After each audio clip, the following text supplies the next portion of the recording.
Hey guys, and welcome back to RH2 Racing. Today is a real exciting day. We're going to be getting the Miata started. Alright, so as you see, we got a couple little things to button up. I had to take a lot of the stuff off on the front end yesterday because I had to put in the timing marks. You can't really see them. Hang on one second, let me get a light. Alright, so what I had to do is I actually had to modify my pointer. I'm not running the covers on the engine, on the timing cover. So what I had to do is I had to cut that down and put that back in there. That was not fun, but we ended up getting it. We just had to cut it down and kind of fiddle with it and get it in there. I have the crank position sensor, which is right here. A little dark to see, but I got to install that. I got some feeler gauges so I can do that correctly. Then I got to just put my intake on, my intake air intake runner here.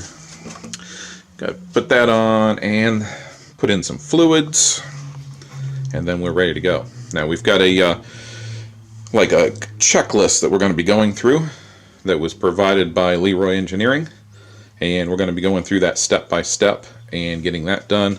One more thing that I have to do today is I have to sort out this spaghetti mess so we can get our oil pressure gauge installed. That's going to be fun. But I'm going to go ahead and get that stuff done, and then we will cut to the fun stuff. We don't really need to see all the wiring and everything, but we're going to have some fun starting this thing up. Boy, I'm nervous, but excited. You know how things are when you get new things running. It's always an adventure, but yeah, let's go ahead and get to work.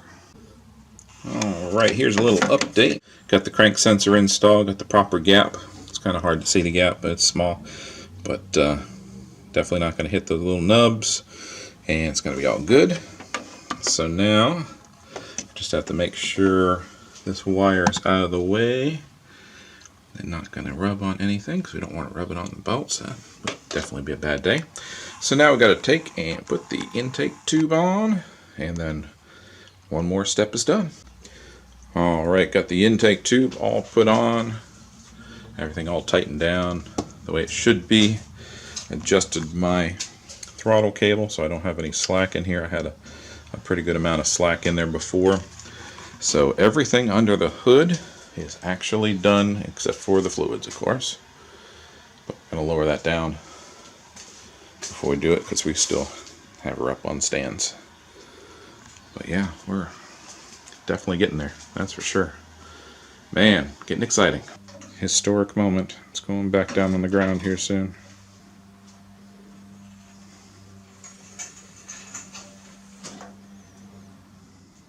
Wow, I tell you, you don't remember how small these things are until you lower them back down on the ground. It was way up here. That is crazy. Alright, now I got to hook up the oil pressure gauge, put in some fluids, and then we start this.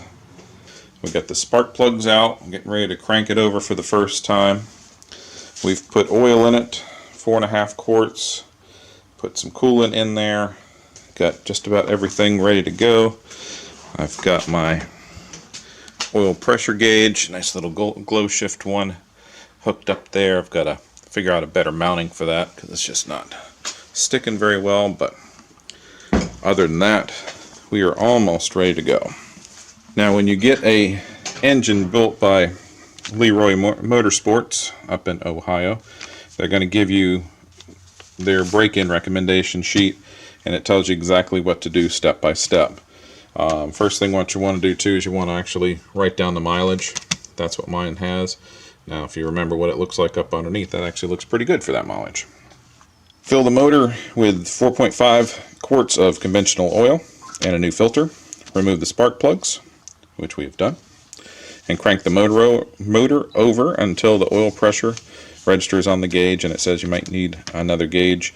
The factory gauge is just a dummy gauge most of the time, so it doesn't really serve you well in this sort of circumstance. So we're going to go ahead and try to crank it over at this time and see how it goes.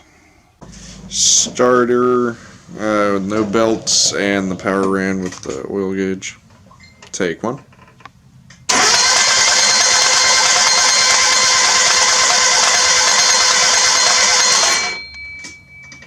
Alright guys, after a little bit of time out there, we had a couple issues.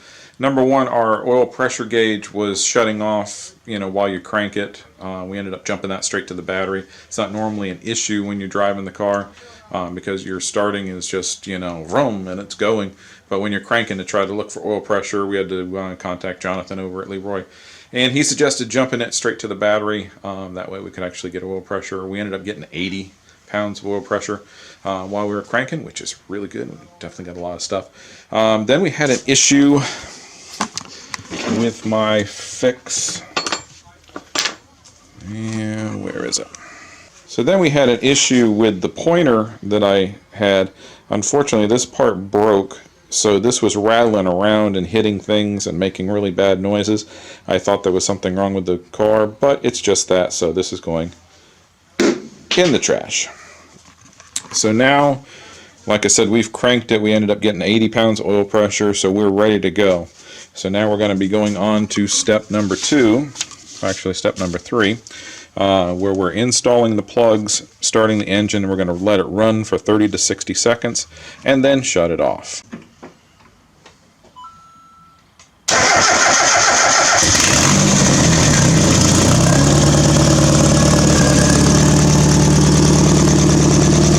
Decent exhaust leak.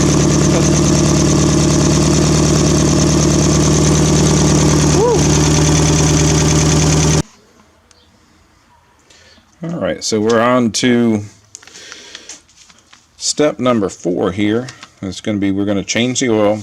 Now it says on here, the oil drains out milky white due to the assembly lubricant used during the build, and then put in 4.5 quarts of regular oil and a new filter.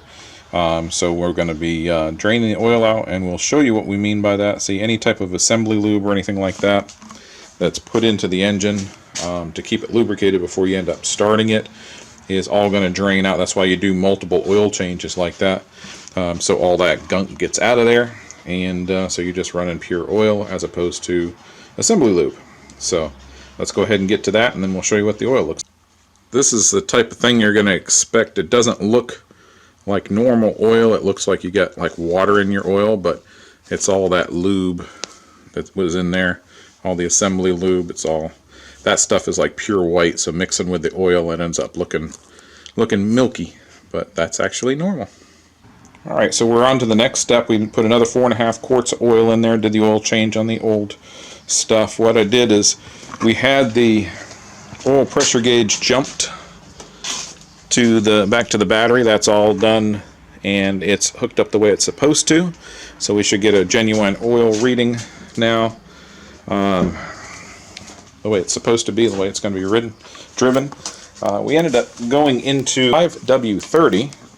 Be nice if I could talk. It's a little bit thinner oil as opposed to the 1040 that we were running, because we were getting very high oil pressure readings. Now the boundary oil pump that we put in there does get more oil pressure because we are going to be putting the turbo on there, and we're going to have the oil line that feeds oil to the turbo, so we're going to need more pressure here pretty soon. However, right now it was pretty high, so we're just trying to see if the oil pressure gauge is actually reading correctly, or if it was just a little thick oil. So we put a little thinner oil, and we're going to go ahead and run that. Now we're going to run this up to temperature right now. We're going to rev it a little bit, make sure everything's free and clear, and make sure everything's good. And after we do that, then we're going to take the oil out again, and we're going to be cutting the filter and looking at it, making sure we don't have any sparklies, and then we're going to be good to go. The very next time that we run it, we're going to run it up to temperature again. Then we're going to check the oil, and we're ready to go on the break-in. So this is getting very exciting.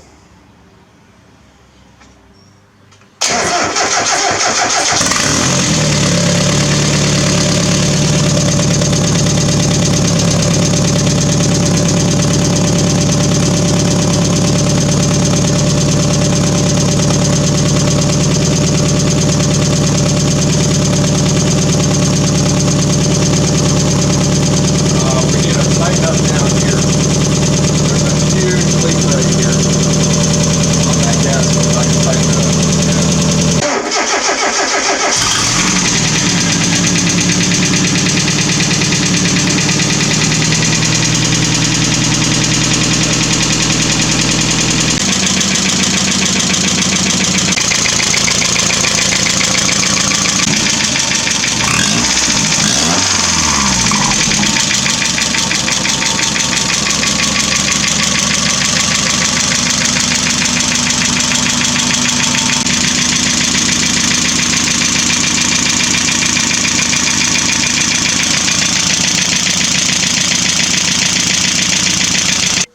Alright, that oil change is all done, so we got another 4.5 quarts of conventional 530 in there. After we get done with the break-in and setting the rings and all that, then we're going to go to synthetic. But for right now, we're just using regular conventional oil. And we drain this out. And all the little white stuff that you see in there, that's actually just assembly lube. That's nothing, that's not metal. So this is good to go. No metal sparkles, no nothing. So this is what you want to see. It's kind of hard to catch it on camera here, but let me get a little light just to light it up. Like I said, those little white chunks, don't let that fool you. That's just pieces of assembly lube, like something like that there. Get a little, can we focus? Can we focus? No, we can't focus. Okay, but you get the idea.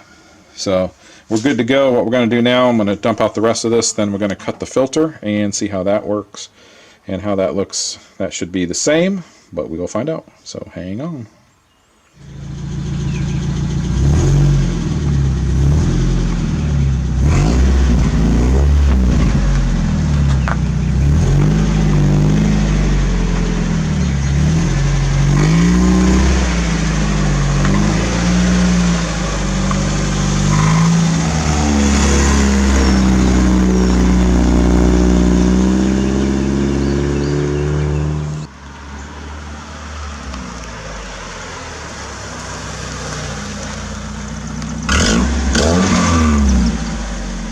Intake sounds weird for some reason.